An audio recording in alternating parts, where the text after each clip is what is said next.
Donald Trump siendo Donald Trump, avanzando, abriéndose paso de cara a la elección presidencial de los Estados Unidos. Lucy Bravo, Lucy, ¿cómo estás? Bien, buenas noches, ¿cómo están? Muy buenas noches, Brenda, Estefan. Brenda, ¿cómo te va? Manuel, muy buenas noches. Muy buenas noches, Arturo Dam, Arturo. Hola, Brenda, Lucy, Manuel, muy buenas noches. Muy ¿Cómo buenas están? noches, pues, ¿sorpresas o no hay sorpresas? Donald Trump parece que, siendo Donald Trump, va despejándose el camino y va a ser, todo apunta, el candidato republicano a la presidencia de Estados Unidos, Lucy. Así es, bueno, todo parece indicar que la boleta presidencial del 2024 será la misma de 2020, más no significa que será la misma película. Yo creo que palabras como sin precedentes o inédito se quedarán cortas para describir el proceso electoral que les espera a los estadounidenses.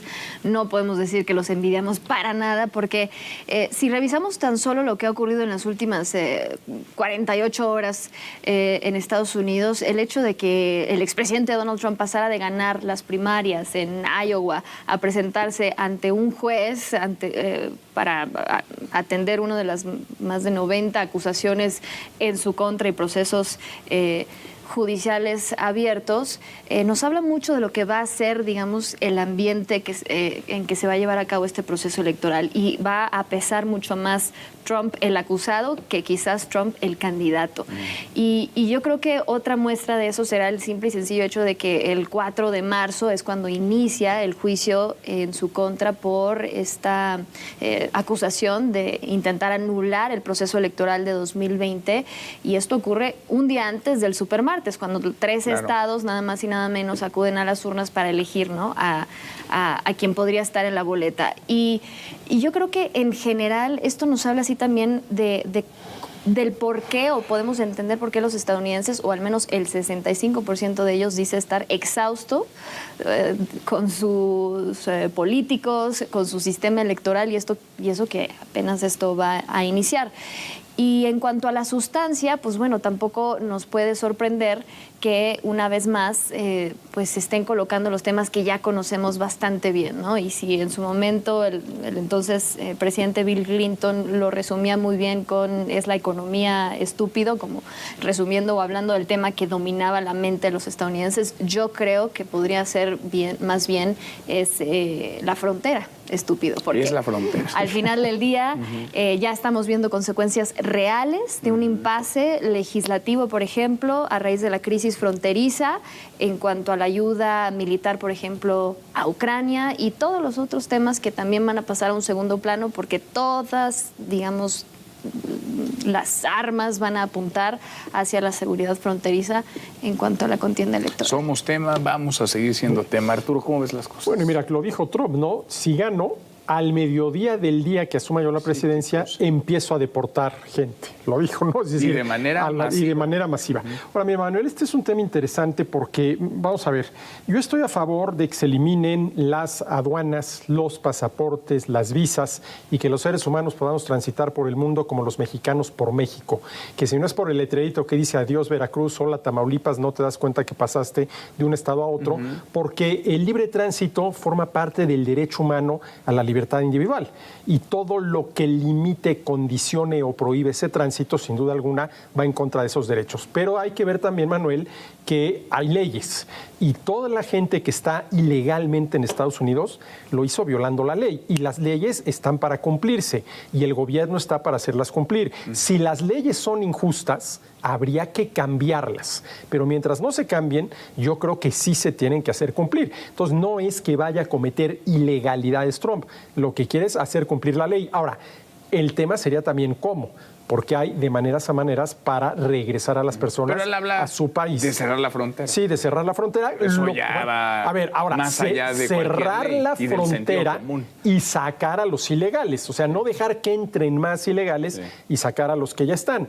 Ahora, ¿cuál es el tema para México? Bueno, como decía Lucy, el tema es la frontera, y ahí hay fundamentalmente dos cuestiones: el de tránsito de personas y el de tránsito de mercancías. Porque ahorita ha centrado la atención en el tema de las personas, ¿no? Todos los ilegales van para atrás, y a las 2, antes de que hayan pasado 12 horas de que yo gane, si es que gano, y creo que va a ganar, sí, y me refiero a la presidencia, no a la candidatura republicana primero, sino a la presidencia, el otro tema, Manuel, va a ser, yo creo otra vez, el tema comercial. Claro. Porque cerrar la frontera para las personas y para el comercio... Se antoja... ¿sí? a un balazo en el pie o a varios balazos en el pie. Sobre todo si cierran la frontera o si sí imponían condiciones al comercio entre los dos países, sale más perjudicado Estados Unidos tal vez que México. Brenda, ¿cómo lo ves? Pues mira, pienso que no hay sorpresas, ¿no?, en el proceso interno republicano, pero sí hay escándalos, ¿no? O sea, hay una previsibilidad de qué viene en las siguientes semanas. Si bien el proceso se culmina en julio con la famosa convención del Partido Republicano, en donde formalmente pues ya digamos, se nombra al candidato del partido, es muy probable que el proceso acabe antes, que acabe quizás en marzo, cuando Donald Trump logre tener los 1.215 delegados que requiere de los 2.500 más o menos. Entonces es muy probable que se adelante. ¿Y qué vamos a ver a partir de eso? Lo que ya mencionaba Lucy, el tema judicial. Entonces vamos a regresar a esta tragicomedia, ¿no?, de la enorme cantidad de frentes judiciales que tiene abierto Donald Trump, que parece no hacerle mella alguna. Es decir, más allá del tema de los veredictos de los juzgados o las cortes, pues parece que moralmente o el electorado pues no hay un impacto.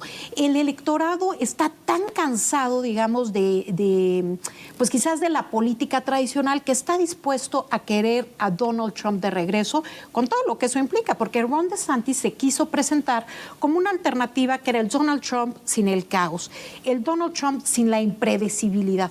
Y el electorado republicano parece no querer eso.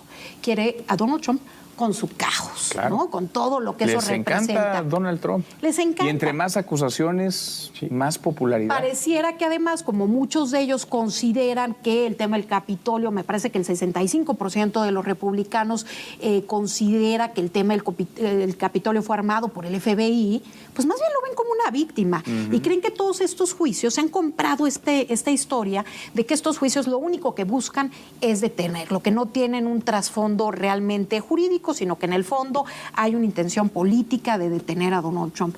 Y pues en ese sentido parece que se alimenta de estos propios casos, que parece ninguno pueda detenerlo. Y en términos electorales, pues Ron DeSantis, un desempeño que no logra realmente sorprender. Nikki Haley, que venía subiendo en las últimas semanas y que algunos decían, bueno, quizás en Iowa logre dar una sorpresa, no la da, queda en un tercer lugar.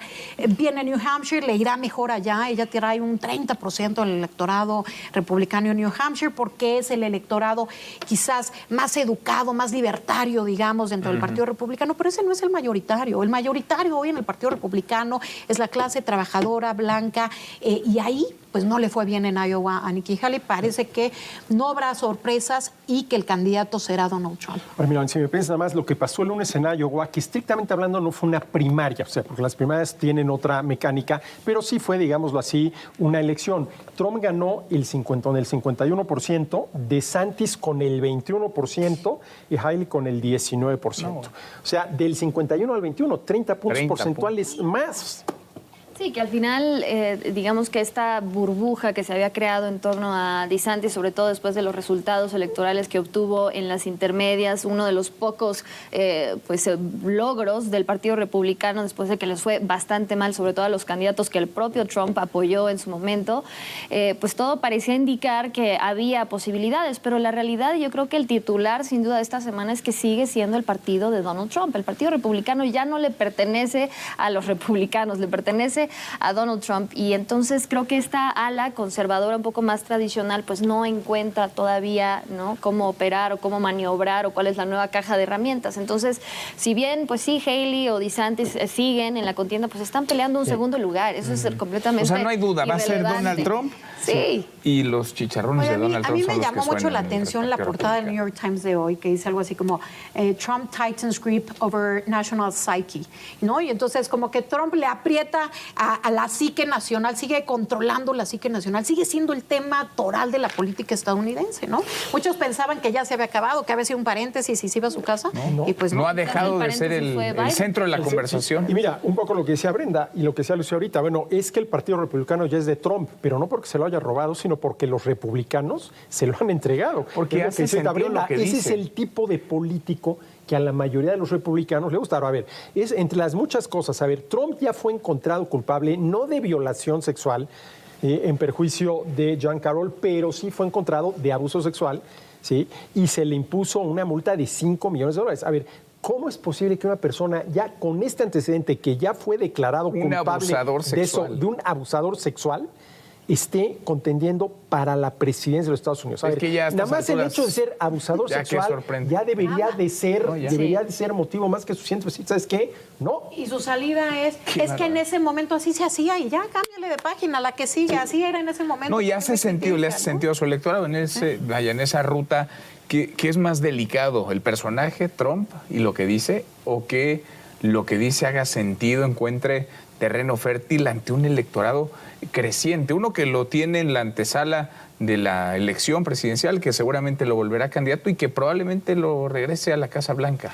Sí, yo diría que incluso, si vamos más allá, lo más delicado es que el destino no solo de los estadounidenses depende de lo que ocurra en las urnas en las elecciones de noviembre próximo, sino de millones de personas, por ejemplo, involucradas en el conflicto en Ucrania, la guerra en Israel, todos estos frentes abiertos que hay en estos momentos en cuanto a la política exterior, que simplemente, si nos basamos en la experiencia y en lo vivido con la presidencia Trump, pues van a pasar a un segundo plano. Es el regreso de America First, de América primero, o Estados Unidos primero. Y si retomamos, por ejemplo, el caso de la seguridad fronteriza, si bien hay otros temas de seguridad nacional más serios para Estados Unidos que un potencial riesgo de cruces fronterizos, el presidente Joe Biden va a hacer hasta lo imposible para cambiar la óptica de que ha perdido el control de la frontera sur de su país. Porque si revisamos los números récords tan solo en diciembre, estamos hablando de más de 230,000 cruces o detenciones de migrantes en la frontera entre México y Estados Unidos, sumándose a los más de 2 millones. Estamos hablando de cifras récord. ¿Y eso qué significa para México? Claro. Que en los próximos meses va a ser simplemente, una vez más, asfixiar las fronteras, detener las solicitudes de asilo, es decir, el limbo de los migrantes en territorio mexicano solo se va a prolongar y se va a agravar. Sin duda. Sí, y yo creo que la estrategia de Trump se repite, es decir, no solamente tomar los temas que son cercanos a su electorado, sino los temas que incendian a la sociedad estadounidense. Entonces, no importa cuáles sean los mayores problemas, sino cuáles temas generan mayor controversia. ¿Qué despierta Trump? ¿Es odio, es pasión? Bueno, pasiones, eso sin duda. Entre su electorado, fe, diría yo, casi es un acto de fe, ¿no? Pero en general, pues pasiones, ¿no? Hay un debate muy acalorado dentro de la sociedad estadounidense que se da a partir del tema político, porque él lleva a la mesa el tema de género, ¿no? Es uno de los que trae ahorita muy de moda, el tema de la crítica a la cultura woke y todo esto, el lenguaje inclusivo, los baños para no binarios, ese lo trae muy cercano, el tema del aborto, que también genera mucho controversia, trae desde luego el tema migratorio y el tema de fentanilo. Entonces ahí hay dos temas que atañen directamente a México, ¿no? El tema del fentanilo y el tema migratorio, y que van a estar presentes. Atrás quedaron aquellos tiempos donde analizamos aquí los debates presidenciales y por ahí una mención a México, ¿no? Hay perdida, ¿no? No, eso ya pasó. Esta elección, México va a ser un elemento central del debate. Y bueno, tenemos del otro lado al presidente Biden, que no solamente es impopular, sino que tiene 81 años, y no solo los tiene, sino que los representa muy mal. No entusiasma. A ver, imagínate un debate entre Biden y Trump. No, se lo come. Se lo come, pero se lo come vivo. Si fue tortuoso la primera vez, bueno, ahora más. No. Sí, Biden no tiene la más mínima oportunidad. Sí, porque no solamente es Trump y lo que representa y que haga sentido lo que dice, sino que del otro lado, pues no parece haber rival, ¿no? En una población que más de la mitad de los estadounidenses no habían nacido cuando Biden ya había entrado a la política. Sí. No hay que olvidar que Biden fue 36 años legislador, antes de ser vicepresidente. Ahora, será la elección, digamos, en Estados Unidos que tenga los dos candidatos con más edad, ¿no? Sí, más impopulares. Y más impopulares. De la historia. Sí. Y más contrastantes. Imposible encontrar dos perfiles más contrastantes, ¿no? El de Biden y el de Donald Trump no se parecen en absolutamente y además lo que nada. yo no había quedado en cuenta de eso. Probablemente habría que revisar la historia de Estados Unidos, pero los dos candidatos de mayor edad. Yo no sé si antes había hablado de uno de casi pegándole a los 80. Vas a tener un presidente de 80 y tantos 81, años. ¿no? Y el electorado demócrata el mismo electorado demócrata, el 65% considera que Biden está muy grande para buscar nuevamente la presidencia. Y hubo claramente un error del partido de no construir un proyecto político alterno a lo largo de estos años, ¿no? Porque no es una sorpresa el tema de la edad, sabían que eso iba para allá y no quisieron darle juego en su momento a Kamala Harris o crear algún proyecto político con miras al 2024. Y pues hoy se encuentran con este caballo de patas flacas. Y no nada más el tema de la edad de Biden, sino la condición de Biden que parece mayor de lo que es. Totalmente. Tal cual. Lucy, gracias. Brenda, muchas gracias. Arturo, gracias. Muchas gracias. Hasta mañana. Pásala.